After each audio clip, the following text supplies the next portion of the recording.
Bienvenidos a Conciencia Forense, el podcast de Ciencia por la Verdad. Soy María Raquel González, CEO de Ciencia por la Verdad, y hoy seré su anfitriona para explorar uno de los crímenes más emblemáticos y dolorosos de la historia reciente argentina, el asesinato del periodista gráfico José Luis Cabezas. Este episodio busca reconstruir los hechos, entender su dimensión política, criminal y forense, así como reflexionar sobre las lecciones jurídicas que nos deja. Antes de iniciar, es importante aclarar desde el inicio que este contenido tiene fines estrictamente académicos y formativos. No constituye una recomendación legal ni una opinión personal, y tampoco representa la postura institucional de Ciencia por la Verdad. El análisis que escucharás aquí se basa en fuentes abiertas de carácter público, documentos judiciales, informes periodísticos, declaraciones oficiales y reportes de organismos internacionales. Todas estas fuentes estarán disponibles y referenciadas en nuestro sitio web oficial www.cienciaporlaverdad.com, específicamente en el blog de la institución, para que puedan ser verificadas por todos ustedes. Algunos pasajes pueden contener descripciones sensibles debido a la crudeza del crimen, pero el propósito no es recrear el horror, sino comprender su dimensión forense y jurídica. Antes de iniciar, por supuesto, debemos saber quién era José Luis Cabeza, víctima y eje central del análisis que realizaremos el día de hoy. José Luis Cabezas nació el 28 de noviembre del año 1961 en la ciudad de Wilde, partido de Avellaneda, Buenos Aires, Argentina. Desde joven mostró interés por la fotografía, oficio que transformó en pasión y que lo llevaría a convertirse en uno de los reporteros gráficos más reconocidos de su generación. En 1989 ingresó a la revista Noticias, donde rápidamente se destacó por su profesionalismo y su capacidad para capturar imágenes que contaban historias más allá de las palabras. Su cámara retrató a políticos, artistas y empresarios, siempre con una mirada crítica y comprometida con el periodismo de investigación. Cabezas estaba casado con María Cristina Robledo y era padre de 3 hijos, entre ellos la pequeña Candela, de apenas 5 meses al momento de su asesinato. El 25 de enero del año 1997, mientras cubría la temporada de verano en Pinamar, fue secuestrado, asesinado y su cuerpo hallado calcinado en General Madariaga, un crimen ordenado por el empresario Alfredo Yabrán y ejecutado por policías y sicarios. Su asesinato se convirtió en un símbolo de la lucha por la libertad de expresión para la democracia argentina. Hoy, más de 2 décadas después, su nombre sigue vivo en la memoria colectiva y cada 25 de enero se lo recuerda con la consigna José Luis Cabezas presente ahora y siempre. Bien, de esta manera comencemos con el análisis de nuestro caso. Y brevemente hagamos una introducción a este para entender en dónde se desarrollará pues toda nuestra narrativa del día de hoy. La madrugada del 25 de enero del año 1997, en una cava de General Madariaga, a 16 kilómetros de la ciudad costera de Pinamar, la policía bonaerense halló un Ford Fiesta totalmente calcinado. Dentro del vehículo, esposado y con 2 disparos en la cabeza, se encontraba el cuerpo irreconocible de José Luis Cabeza, reportero gráfico de la revista Noticias.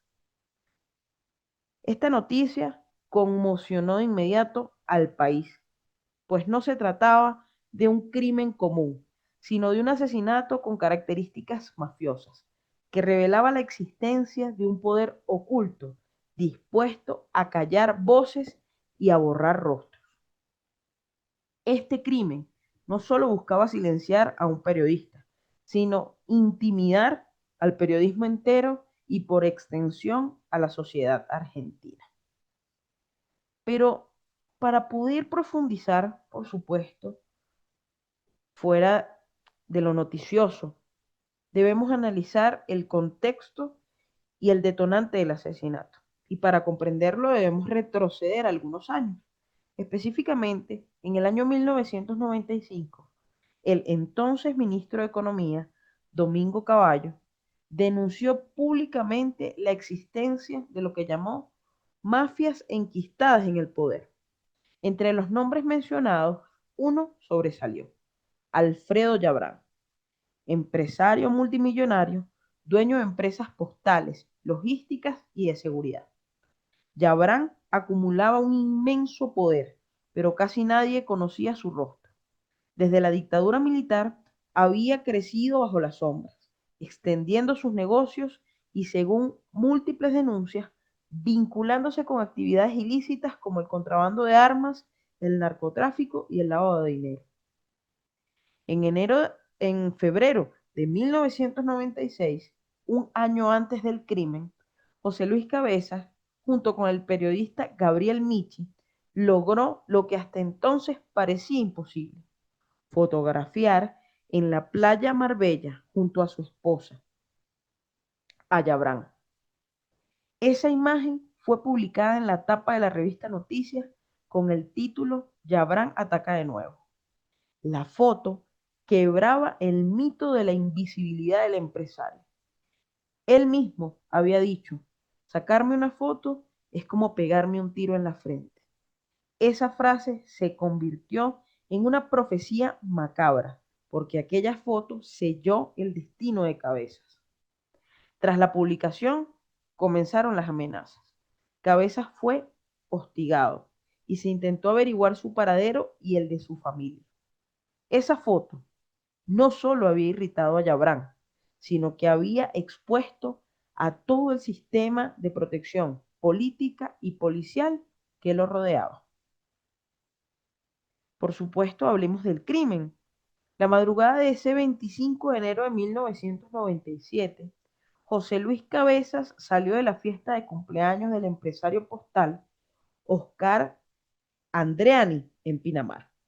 Afuera lo esperaban miembros de la banda de los Horneros, específicamente José Luis Auge, Sergio González, Horacio Braga y Héctor Retana, junto con el oficial de policía Gustavo Preyeso.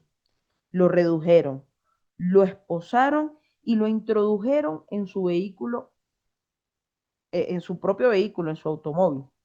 Durante 16 kilómetros fue trasladado hasta una cava en General Madariaga. Allí, Preyeso, oficial de policía, reiteramos, lo ejecutó con 2 disparos en la nuca.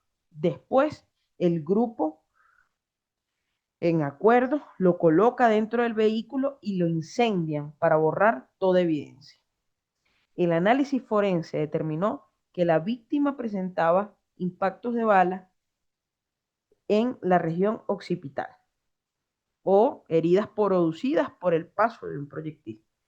Recordemos que cuando hablamos de orificios producidos por balas, hablar de impactos, bueno, no es tan correcto, debemos decir orificios eh, de entrada producidas por el paso de un proyectil o heridas producidas por el paso de un proyectil, así como lesiones compatibles con sometimiento previo y la calcinación casi total del cuerpo.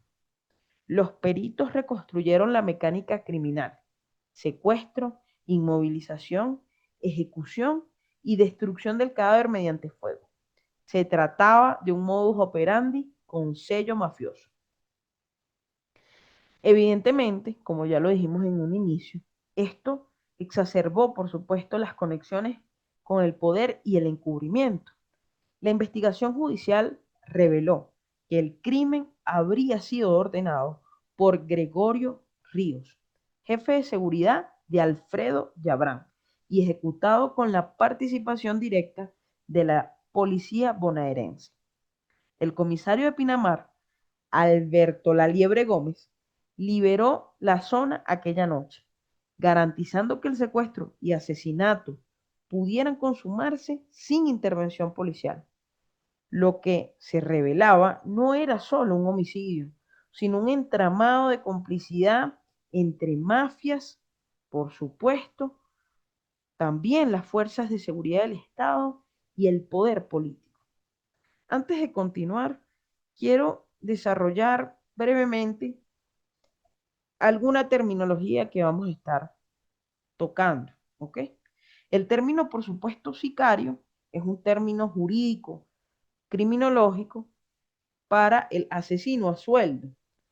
Representa la externalización de la violencia criminal a cambio de dinero. Acabo de mencionar uno y por eso entiendo que es necesario definir algunos términos, que es zona liberada.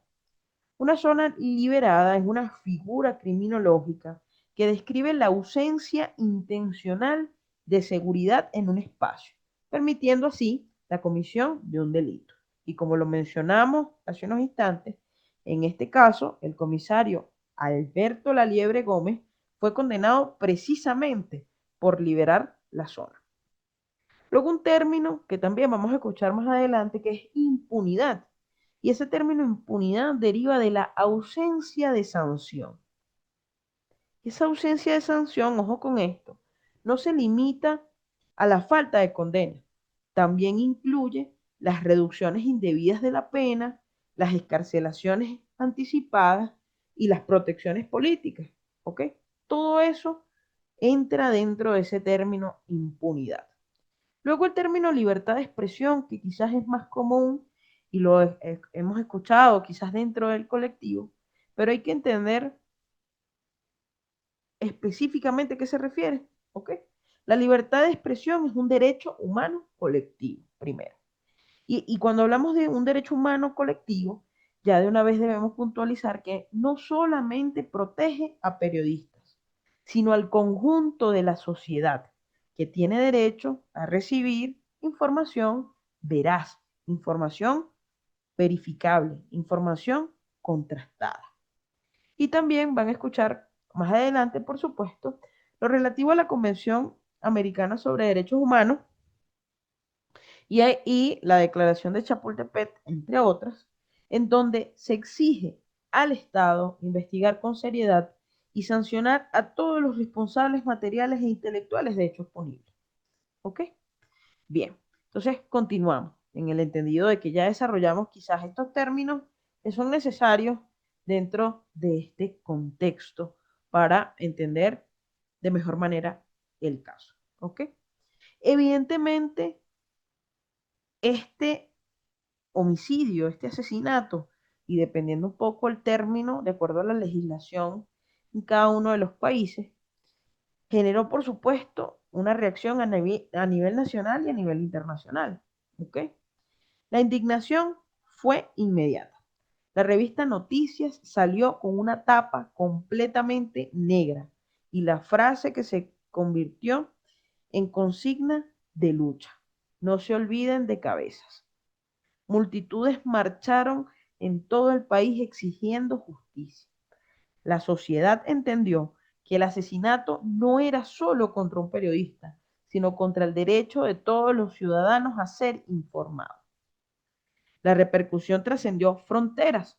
La Comisión Interamericana de Derechos Humanos, organismo de la OEA, encargado de velar por los derechos humanos en el continente, denunció que este crimen representaba una violación directa a la libertad de expresión y recordó que los estados tienen el deber de investigar con seriedad y sancionar tanto a los autores materiales como a los intelectuales.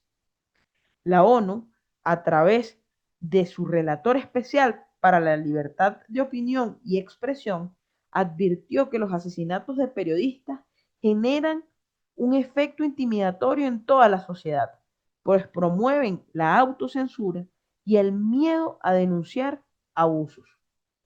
La UNESCO, por su parte, expresó su profunda preocupación y recomendó a los Estados miembros declarar imprescriptibles los crímenes cometidos para impedir el ejercicio de la libertad de expresión. En otras palabras, un asesinato de esta naturaleza no debería caducar jamás en términos de responsabilidad penal. Y a eso se refiere específicamente esto de imprescriptible, es decir, no se vence. ¿Ok?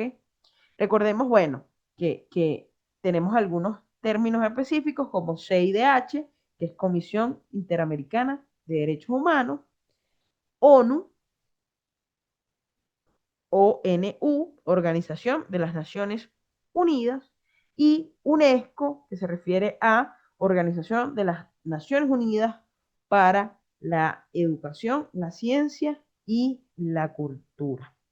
Estas instituciones, como vimos hace unos instantes, coincidieron en que un ataque contra un periodista es un ataque contra toda la sociedad.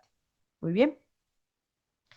Por supuesto, entonces, esto requiere también que observemos el proceso judicial y las condenas. En el año 1997 comenzaron las detenciones. Los horneros Gustavo Preyeso, Gregorio Ríos y el comisario Gómez fueron imputados. En mayo de 1998, ante la inminente orden de captura, Alfredo Yabrán se suicidó en su estancia de Entre Ríos, disparándose con una escopeta en la boca. Su muerte impidió que lo juzgaran como autor intelectual. En el año 2000, vean el tiempo que pasó, ¿ok? Recordemos que el caso específicamente ocurrió el 25 de enero del año 1997, ¿ok? Entonces, en el año 2000, los tribunales dictaron condenas a prisión perpetua para los autores materiales y partícipes del crimen. Sin embargo, con el paso de los años, casi todos los condenados fueron obteniendo beneficios como el 2 por 1, libertades condicionales o reducciones de la pena. Hacia el 2017, ninguno permanecía tras las rejas. Esta evolución mostró cómo la impunidad estructural volvió a imponerse. Y esto en particular me permito desarrollarlo en extenso, ¿ok? En el año 2000 ya vimos, bueno, que pasaron una cantidad de años para que se diera el proceso judicial y que fue además un extenso proceso judicial. Los tribunales argentinos dictaron condenas a prisión perpetua, como ya lo mencionamos para los principales responsables del asesinato de José Luis Cabezas. Pero es importante, bueno, pormenorizar nuevamente. Entre ellos estaban los integrantes de la banda Los Horneros, el policía bonaerense, que es Gustavo Preyeso, el jefe de seguridad de Alfredo Yabrán, de nombre Gregorio Ríos, y el comisario Alberto La Liebre Gómez, acusado de haber liberado la zona para que se concretara el crimen. La sentencia fue, en ese momento, celebrada como un avance histórico, ya que se consideró que el Poder Judicial, pese a las enormes presiones, había logrado sancionar a quienes participaron en un delito de altísima gravedad institucional. Sin embargo, la percepción de justicia plena duró muy poco y de hecho se fue agotando con el paso del tiempo. Con el correr de los años, la mayoría de los condenados empezó a obtener beneficios procesales y penitenciarios. Y por eso hablábamos del término impunidad. ¿Ok? Y es importante entender que aunque estaban contemplados esos beneficios procesales y penitenciarios en la ley, terminaron vaciando de contenido la condena perpetua. ¿Ok? Varios de ellos se acogieron a la derogada ley del 2 por 1, como lo mencionamos, que permitía computar doble cada día de prisión preventiva, una vez superado el plazo razonable de detención sin condena firme. Otros obtuvieron libertad condicional tras cumplir el mínimo de años requeridos o bien accedieron a reducciones de pena por supuesta buena conducta. Un caso paradigmático fue el propio Gustavo Preyeso, el policía que ejecutó los disparos contra Cabeza, quien en el año 2010 obtuvo el beneficio de prisión domiciliaria alegando problemas de salud.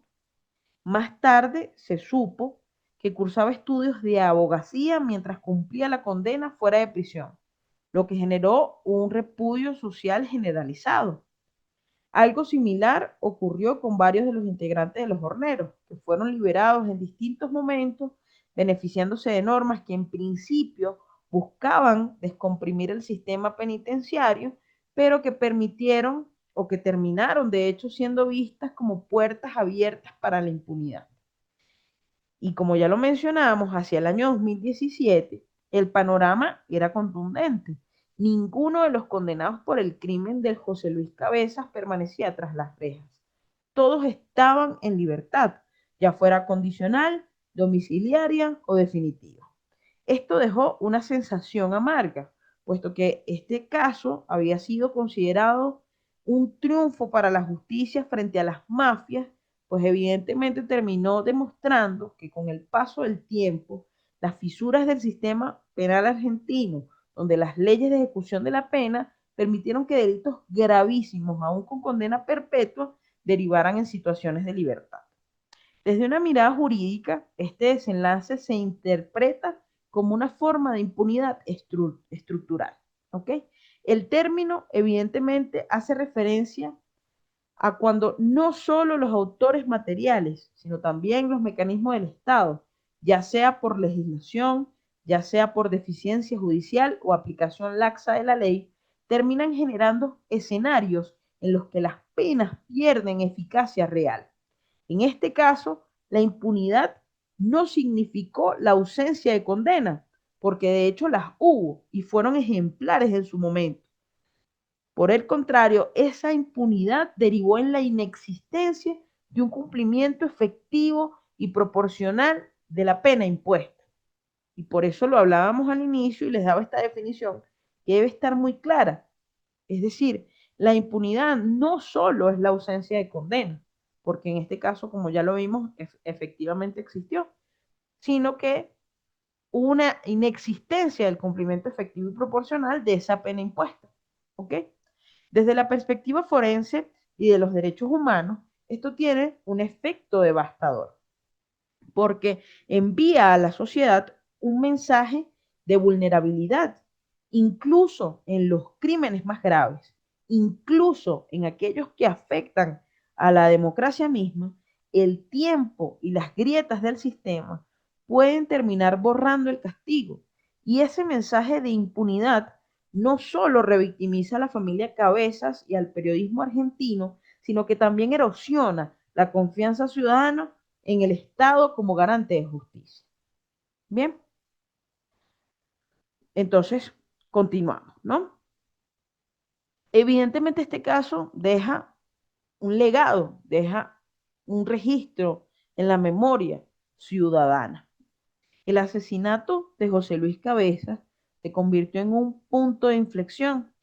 Desde entonces su nombre se repite como símbolo de resistencia contra el poder mafioso y como recordatorio de que matar a un periodista es atacar a toda la sociedad.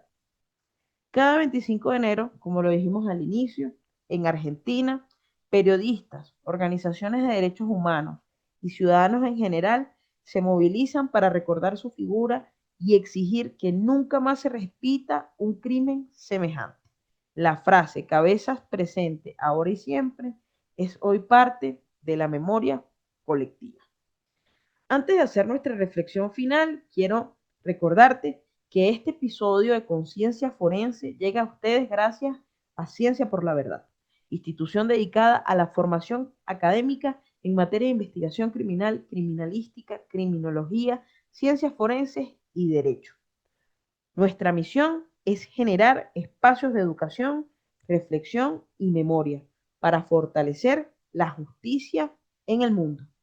En nuestra página web www.cienciaporlaverdad.com encontrarán este episodio, que además está alojado en tu plataforma de streaming favorita, YouTube, Apple Podcast, Spotify, Google Podcast, entre otros. También encontrarán en la página web artículos especializados, el material bibliográfico y las fuentes abiertas que sustentan esta investigación. Creemos firmemente que la investigación, que la educación y la memoria son las armas más poderosas contra la impunidad.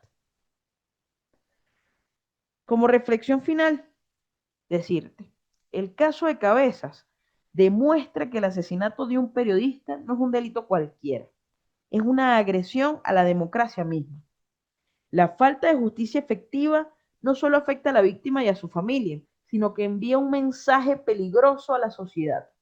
Denunciar te puede costar la vida.